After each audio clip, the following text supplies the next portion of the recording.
I seem to work most efficiently when I have my goals outlined for myself. Here are my 3 goals and objectives for this video. In my last video, we attempted to diagnose and fix an overheating issue that I've been having on my 1991 Nissan 240SX.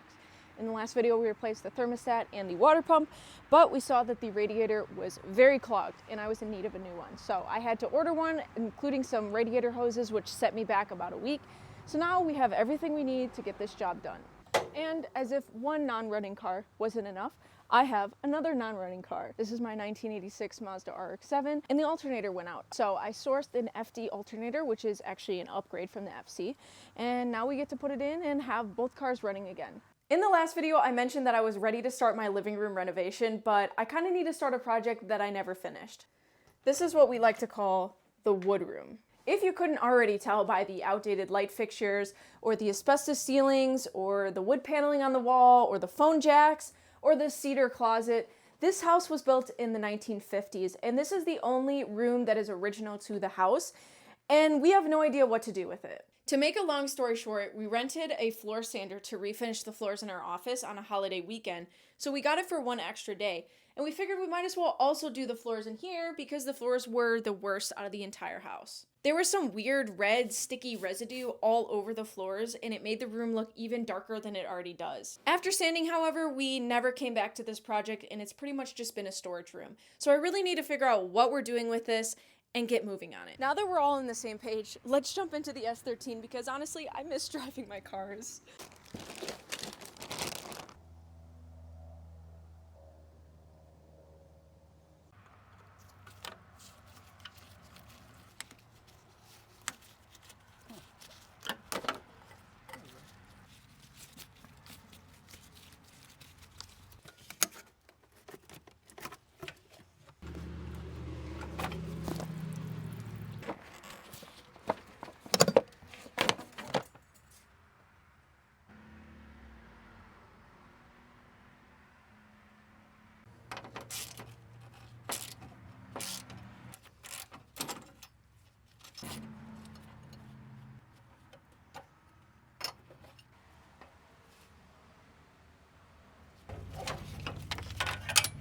Sometimes working on cars goes smoothly and exactly as expected.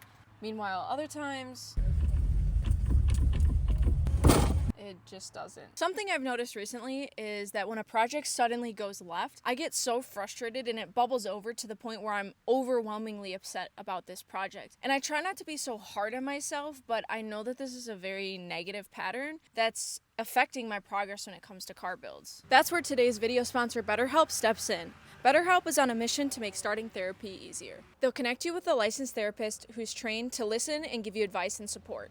Something that I've learned through therapy is that I care deeply about what I do, and that I care about getting it right. Self-compassion practice and reframing my thoughts are all tools that I've learned from my therapist that I wouldn't have learned otherwise. So instead of saying something like, I'm so dumb, I can't believe I broke this, I'd say something like, this is a part of learning, it's okay that this sucks right now, I can always take a break and come back to it.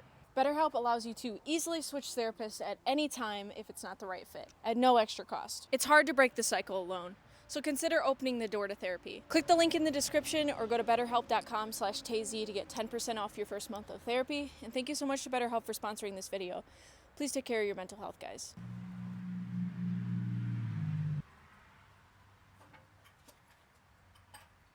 I'm excited for this one. This took about a week to get here, unfortunately. Oh my gosh, it's so light. Whoa, check this guy out. He looks like a leaf. Leaf with legs. As you can see, I went with the coil aluminum radiator. I saw a lot of people recommend aluminum radiators in my comments, so thank you very much for that. I got this one from Evasive Motorsports. It was about $300 something, worth every penny. So now let's redo everything we just undid. I am going to be reusing these radiator mounts. Seems like they just screw off. The new radiator did not come with mounts.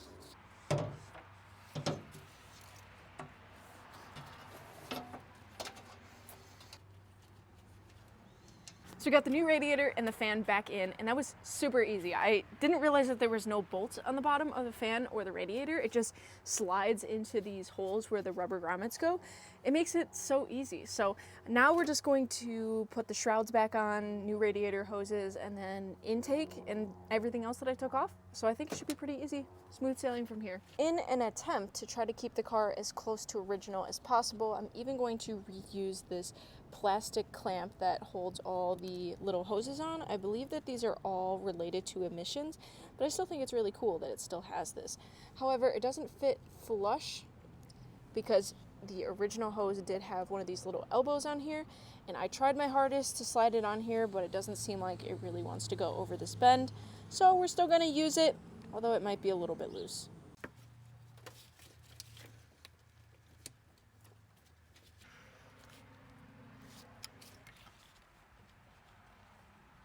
It's been about half an hour since my last check-in, and that's because it was a little messy over here. I was trying to respectfully and politely keep all of my spaghetti noodles in place and put them back where they belong. Now, I'm pretty sure all of these have to do with emission stuff, and I don't exactly know what all of them are, and I didn't want to puncture a hole in one of them. So I tried to very carefully put them to the side so that I can get the clutch fan in and the fan shroud. And I wanted to make sure that the fan actually cleared the shroud, which took a lot of maneuvering. Now, all the new hoses are on, the fan is plugged in, clamps are in, everything should be fine. Now we just need to put the intake in. And what I realized when I took off this intake hose is that it ripped here, as you can see, but it looks like it was already ripped and there was electrical tape on here. So I don't think this was my fault. I think it was already broken. But because we have Mike as my boyfriend, who has a million extra S chassis parts, he actually donated me another one. And this one came from his KA 300ZX, actually.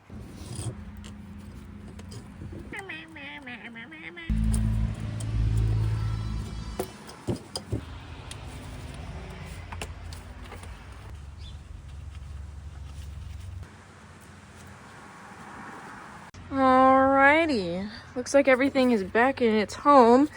All the clamps are tight, intake is on and nice and tight, clutch fan is on. Just double checking my work here. This is actually the radiator cap from my FC before I imported one from Bai. So I think we should fill it up with some coolant and make sure it's not leaking anywhere, and then go about the bleeding process, which maybe we should ask Google real quick what the bleeding process is for a 240. Well, the correct way would be to jack up the front end, let the car run, put one of the boiler guys on top, fill it up with coolant, let it get to temp, let it bubble up. Or you could just fill it up. This is what I do. Drive around, hope it's not overheat. Drive around, park it, let it cool down a little bit, pop the cap open, and then top it off. Then you're good. All right, you heard it here first. Let's fill it up and send it. I'm not entirely sure what happened to the audio here on this clip, but what I was saying is that last night after filling the car up with coolant, I noticed that it was dripping from the bottom of the thermostat. And I tried to tighten the bolt, but I ended up breaking the bolt off into the thermostat housing. And luckily Mike was able to get it out for me here, as you can see. This was the remnants of it. So we need to find a new bolt and re-gasket the thermostat, and then hopefully we should be all good to go to fill the car back up with coolant and start the process all over again. After cleaning the surface, I laid some new RTV, and I'm going to let that sit for a few minutes while we go and look for a new thermostat bolt. They're 10 mils and about this size. I bet we could find something. Thermostat is re-gasketed and re-put in, filled it up with coolant. So I think we should start it and see how it goes. Ignore that, I overfilled it just a little bit. And let's also see if we fixed the problem. It's crazy. This is the first time I've been starting the car in probably like 2 weeks.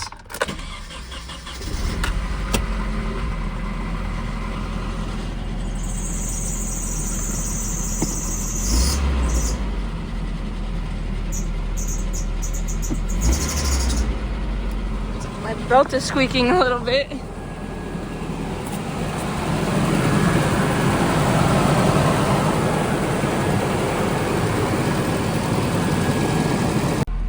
We should go for a test drive and see if it gets up to temp. So far on this drive, looks like we're getting up to temp. Hopefully we stay within operating temp. Oh, looks like it jumped up a little bit. Not so good. Not so good. Come on, girl. Let's get home. Now that she's cooled off, let's top her off a little bit. I'm wondering if the thermostat even opened at all, or if maybe the coolant temp sensor is bad, because the car was at operating temp and then it kind of shot up to hot. So I'm not sure. And the bottom hose was ice cold. The top hose wasn't that hot. So let's top her off a little bit, run her a little bit, see if we can figure this out. Okay, we've been sitting here for about 5 or 10 minutes and clearly it's getting a little warm again. Just added the rest of my coolant, so clearly something is still wrong.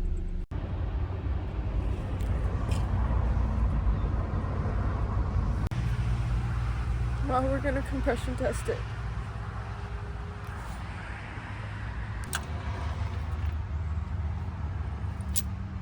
Some AutoZone garbage.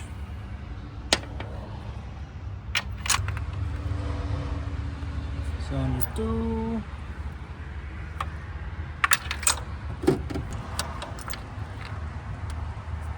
Cylinder 1.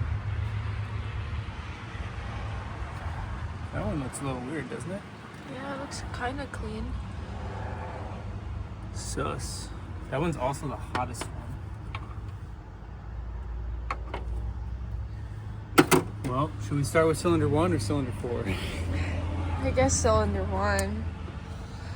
I just feel like we should rip off the band-aid on this too. Like, if it's blown, like, I'd rather know.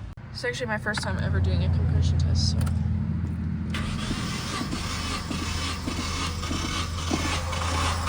Not bad. Okay, so cylinder 1, G? 120-ish. Now, if we were looking for a head gasket issue, what would the numbers be looking like? Depends. Could be lower, maybe, depending on where the head gasket breaks. All right, cylinder 2.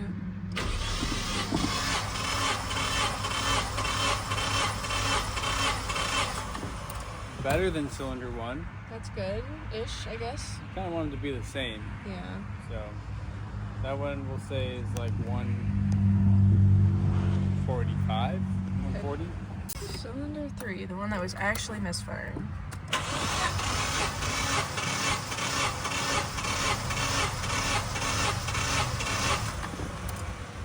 Not bad. Same as cylinder 2. Cylinder 4.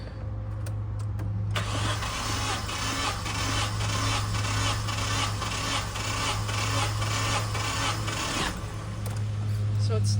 Yeah, compression looks good. So what the hell's the problem? I don't know. We can try and pressure test the cooling system next if you want. Probably. Like, if we're pressure testing, what are we looking for? That pressurizes the whole cooling system, which technically includes a little bit of the head gasket. I'm half relieved to know that the cylinders in the whole drivetrain is okay, but I am still slightly worried because I don't know what the issue is. And I know, like, it may seem a little dramatic, like, oh, why are you kind of getting so upset about this? It's because, like this was a lot of money for me. You know what I'm saying? Like, I spent, like, my really hard-earned money on this car, and it would be really, really disappointing if it was blown up. You know what I'm saying? Like, yes, I could figure it out, but it definitely would be disappointing because I barely got to drive it, you know? Just got back from AutoZone with some stuff and some things. A leak down tester. And this is for the cooling system pressure tester. Got 17 PSI on her. No leaks detected. No coolant.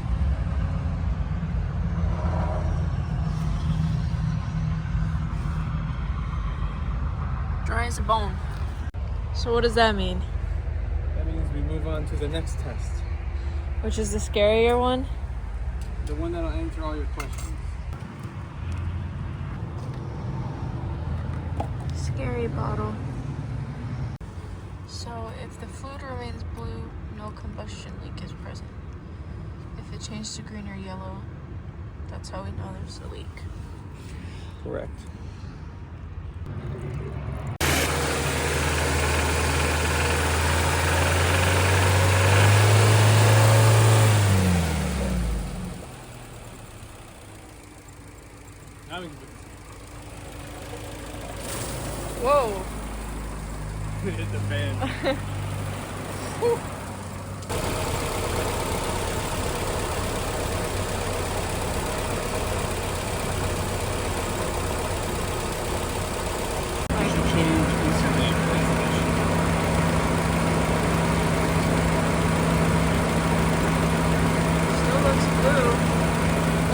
just a lot of air bubbles in the system.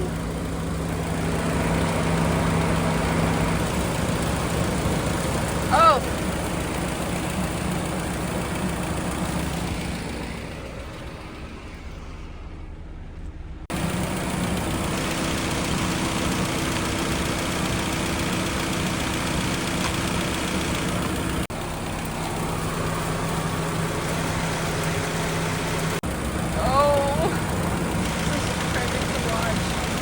By the way, we do have a coolant funnel somewhere over here, but we don't have the attachments anymore. You know how they come with all these little yellow attachments? And this doesn't sit, you know, nice and flush in there, so we're trying to find an alternative, what we can use.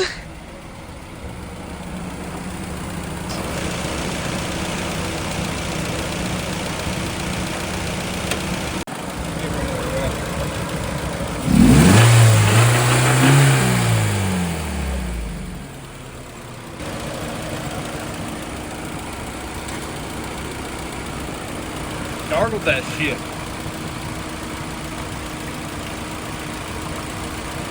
Don't worry, guys. It's been like 10 minutes and nothing's changed. You didn't miss anything.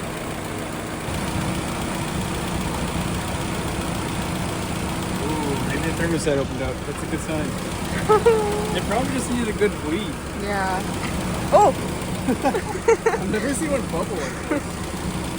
Oh! Oh my goodness! She needed a Tums.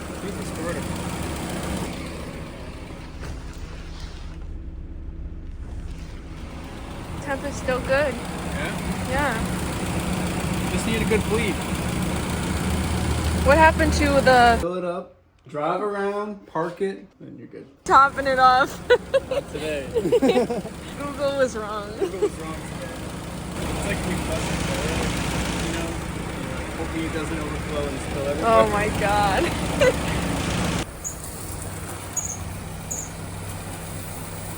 Are you watering it so hopefully it'll grow into an S14? I'm just hoping that it works. Well, temp has been good this whole time. So maybe I should go for a test drive and see if it's fixed. Actually, while it's sitting here, it continues to go up for some reason.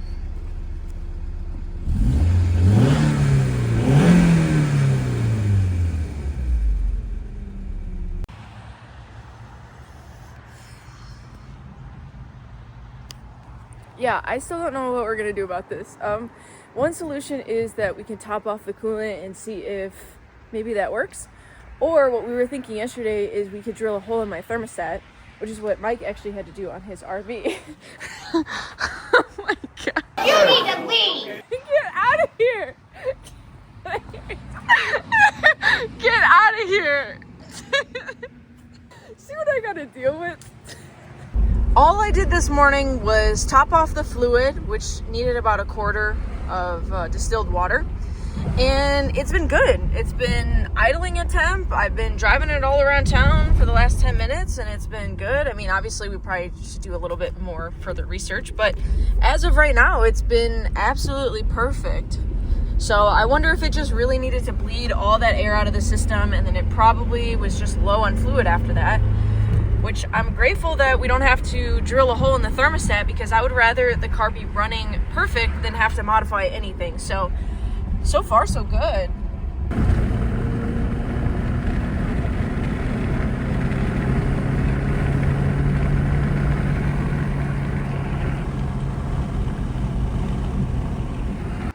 But let's move on to the FC because this should be significantly easier. As I mentioned, my alternator went out and I ended up upgrading to this belt kit that is just a wider belt instead of the V-belt. Here's why I believe upgrading to this single belt kit will be beneficial for me. A few weeks ago, I took my FC to the drift pad and both of my belts snapped. This seems to be a common issue for rotaries as either too little or too much tension on the V-belts at high RPMs can easily cause slippage.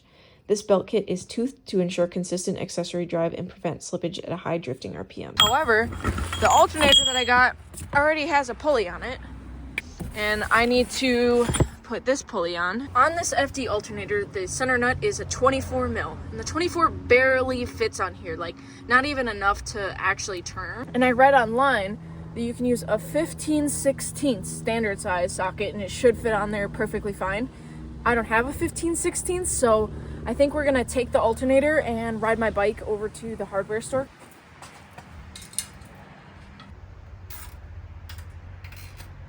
I'm also very much in denial that it's getting cold here in the Midwest again. It's like 58 today, which is pretty chilly for us, I would say. And it's cloudy, and it's just one of those days that you want to be inside. So I think I'm also going to pick up some sandpaper, like some 150 grit, so we can start on the wood room, start sanding those panels on the wall.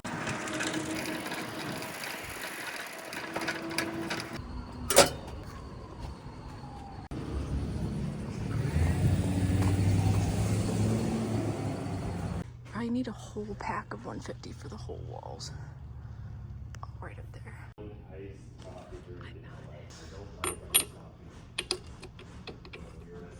It's literally perfect. Our child is resecured. Now I think we should stop at this little stop and shop. I'm trying to make it a habit to visit everywhere in my town, like every little restaurant, stop and shop, convenience store, everything. Because I feel like that's just small town vibes, you know?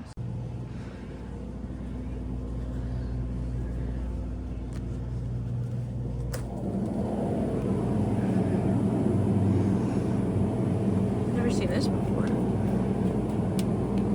Maybe we'll try this brand. Okay, I've never seen this drink before. It's called Costa iced coffee. I got the caramel flavor.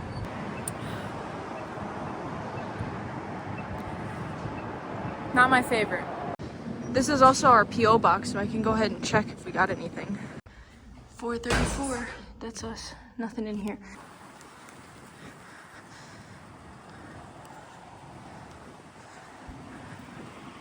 I just put the pulley in the vise and then the nut came right off. That's called innovation, ladies and gentlemen.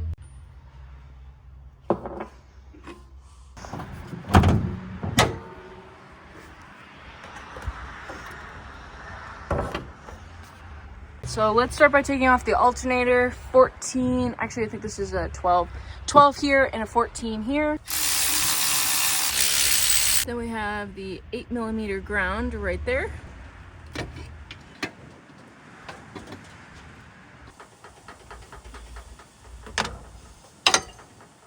Got all my pulleys off, and there's something I really wanted to tell you guys about this bottom pulley. Now, if you saw, there was a 19mm bolt in the middle there. It's almost like a crank bolt for a rotary. And I called Jose. Now, if you don't know anything about Jose or my FC series, Jose is the guy who built my motor for me. Older Puerto Rican guy, super nice, super awesome. So if you guys ever need any rotary help or are in the Chicagoland area and need your rotary built, Jose is your guy. He told me that the pulley itself actually has a marking on it to show where the center point is, because that's basically my timing. It's really hard to see, but right there was the indent that we had made on my pulley to show where the center point is. So on the new pulley, I'm gonna go ahead and fit it on there, and then we're also going to make a marking with a Sharpie, and then we're gonna use a grinder. Got one bolt threaded in, and I think this is gonna be our center point.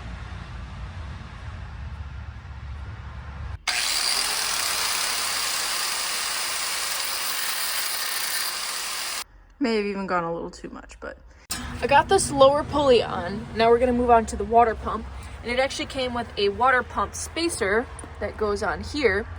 Now I looked into this, and apparently with the FD alternator, sometimes the pulley will sit a little bit further back. So this will actually space it out enough so that it'll be even with the alternator. But I just want to confirm the fitment on this, since it does clear back here, but maybe I'm supposed to use this spacer. I'm not sure, because I've also read online that S4 engines and FD engines do not have the spacer, but the S5 does. Something like that. I'm gonna put the alternator on and loosely put the belt on and see how well that the belt lines up. Because if the belt isn't completely centered on this, then we know we need to use the spacer washer. We got the water pump pulley, the bottom pulley here, and the alternator pulley. We got the belt on decently tight. And then this spacer actually came off of my old alternator setup. However, the actual belt kit did come with a spacer, but it was way too big. And I had to shave this one down just to fit in there anyways. So it is finally in place. One issue that I'm noticing right now is that off of this harness adapter, there's the plug down here that you plug it into, was this cable here. So I don't know if this is a ground, because on the listing of the item, this is actually attached here. I'm not entirely sure if this is actually a ground or what this is. I'm gonna try to start the car without this. I don't know if I need this, but let's see if the car will start as is. That can't go in the car.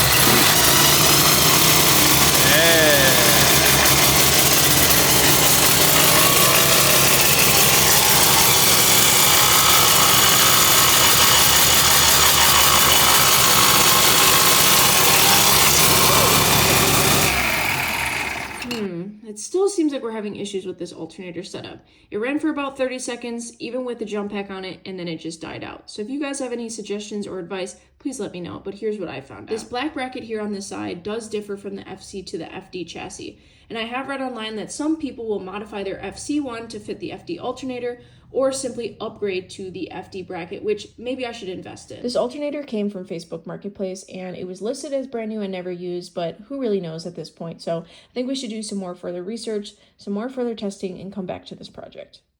Let's move on to the wood room here. Now it looks a little crazy because I emptied it out and I'm trying a couple different things. So I tried sanding off the walls here, which is kind of disappointing. I tried to do a stain on here and it really didn't stick very well. I think unfortunately we might have to paint it. I went through my paint cabinet that's here in the closet and I found some paint that I think might be able to be used. It's kind of like a creamy white, which I'm okay with. And then I got this walnut stain at the store, which I'm liking so far. I tried a little patch on the floor and I really, really like it. I'm just not feeling the wood in here. It just makes it feel so dark. And for whatever reason, I'm just really starting to believe this isn't real wood.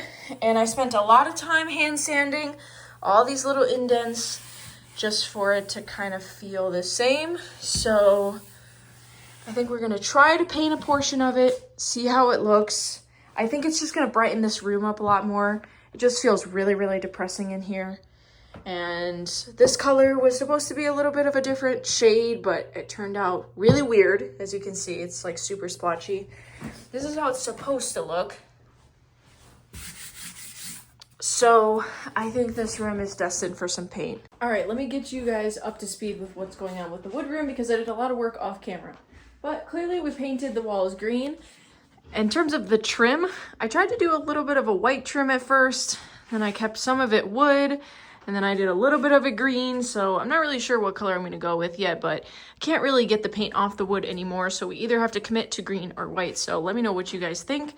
Then the floors. So I tried a new stain that I've never used before, and it's looking like a walnut color when you're up close to it, but the further away that you are, it looks a little bit reddish in person, which I'm not super happy about. And it also looks kind of splotchy, which I'm not very happy about. But this was a new process for me. I've never used an all-in-one that's like a stain and a top coat at the same time. But it's all right for now, and luckily I got a rug. So I went and grabbed a couple of things at the store today to just start kind of decorating in here. We actually had this shelf in here before. This is actually from Mike's childhood bedroom. So I put it in with the Lego Porsche, some decor, some of my books, etc. And then we do have a bed to put here. It's a twin size bed.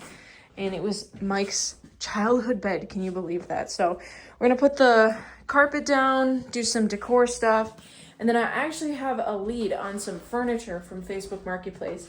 I went and checked it out earlier today, but not really sure if it's going to work out. But hopefully we can get that, and then we can get this room finished up.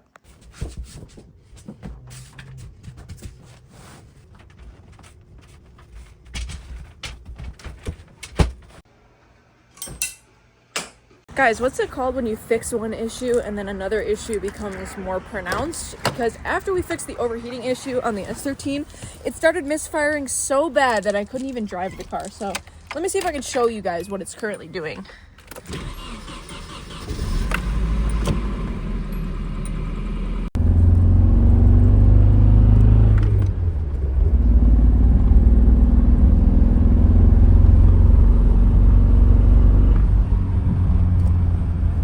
I'm not sure if you guys could tell, but the car was just very sluggish and it just felt like it was dragging itself along as I was accelerating.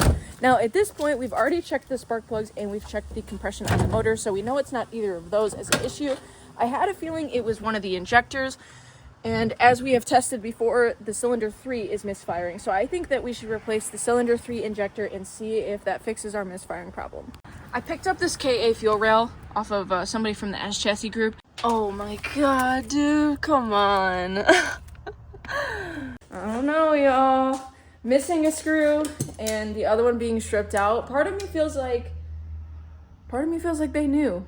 Oh, did that come out? Maybe it's aftermarket junk. Yeah, maybe. Just like everything else in this car. AutoZone BS. Look how crusted on cylinder 3 is. It's like absolutely impossible to move this thing.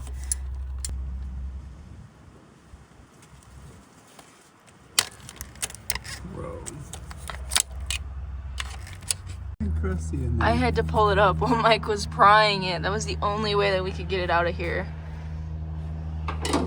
That one looks more factory than the other one. Because it's dark. Gonna go ahead and replace cylinder 2 as well, as it did look like the O-ring wasn't seated properly, so potentially causing a fuel leak. I'm really hoping that this causes the misfire to go away, because that would be most ideal.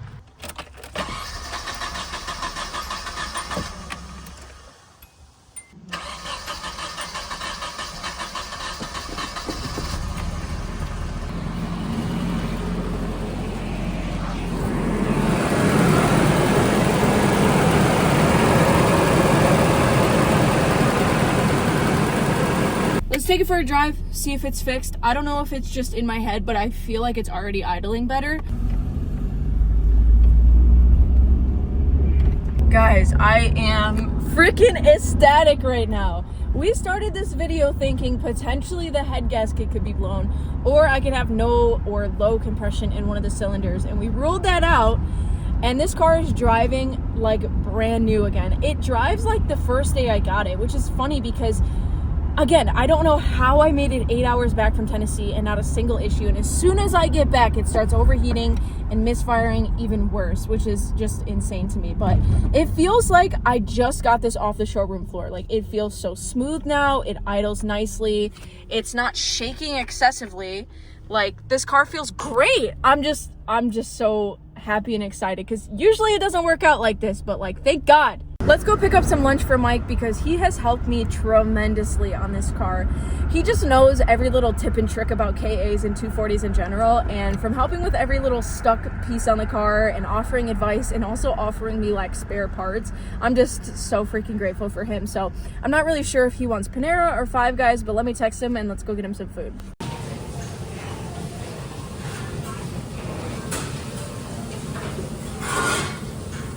As I mentioned, I did have a lead on some furniture for the wood room, and we're gonna go pick it up now. Actually, the person is going to deliver it to us, but I'm gonna go check it out again. Obviously, nothing is gonna fit in the S13, so luckily they were able to deliver it because they're like 2 minutes away from us. That's why I love Facebook Marketplace. One more. Then we go back. Check this set out. All right, so we got a dresser with 9 drawers, and it's kind of this cool style, and I like it. I know it's kind of like the orangey wood that the wood room was, which is why I picked it, because I wanted to kind of keep it authentic to that room. Then it comes with a nightstand and a mirror. This mirror is huge. It's supposed to go on top of here, and I got all of this furniture for like $150, and then I tipped the guy like $20 to come deliver it over here, even though it was only like 2 minutes away, but he had a truck, so I appreciated it a lot. So I'm gonna wipe it down because it looks like it's been sitting for a while and a little dusty and dirty.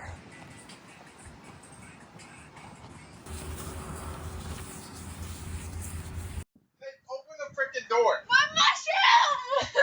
be so clumsy? I didn't see him. They said it was open. No, I said it's not open. Then why are you kicking the mushrooms around? You're good. You're good. Okay, come on. That's cute. That's cute. I like that. We should scoot the rug over a little bit. Yeah. That's bothering me. Yeah. Okay, we can do that. But No, but come on. This is so cute. And I love that the paneling is still here. Like, obviously you don't see the wood grain, but like it's not like a flat wall. It gives the wall like a little bit of dimension. I love it. Can't wait to put the rest of the pieces in here, but I think this cabinet is gonna have to move over here. oh my god!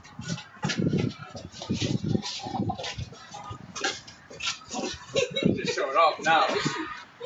Oh!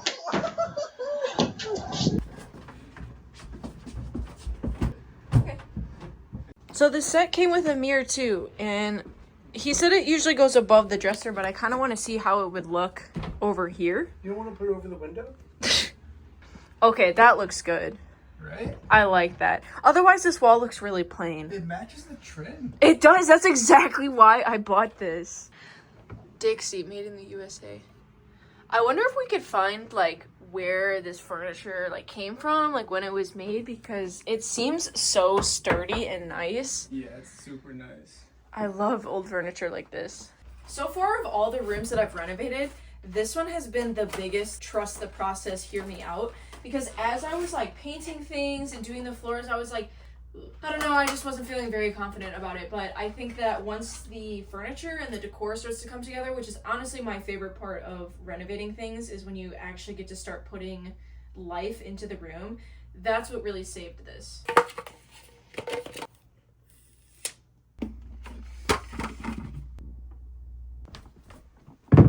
Check out this blanket that Mike's mom knitted for me. She made me this blanket because she knows my favorite color is green. And it's all these different little flowers and leaves. It's so cute. I love it.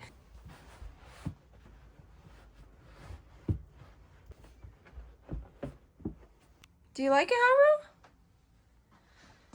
Do you like it? Hi. He is actually the reason that I decided to put an air purifier in here, because I know that some people are allergic to cats, and and his hair and his saliva and stuff can bother people, so I want to make sure that everybody is able to stay over here. And he seems to really like going under the bed. It's been days at this point, and I'm ready to show you guys the final result of the wood room. But the real question is, are you guys ready? Because let's take a flashback to where we started. The wood paneling on the walls, we had the half-ass sanded floors, basically had zero direction on where I wanted to go with this room, and zero inspiration as well. So let me know what you guys think.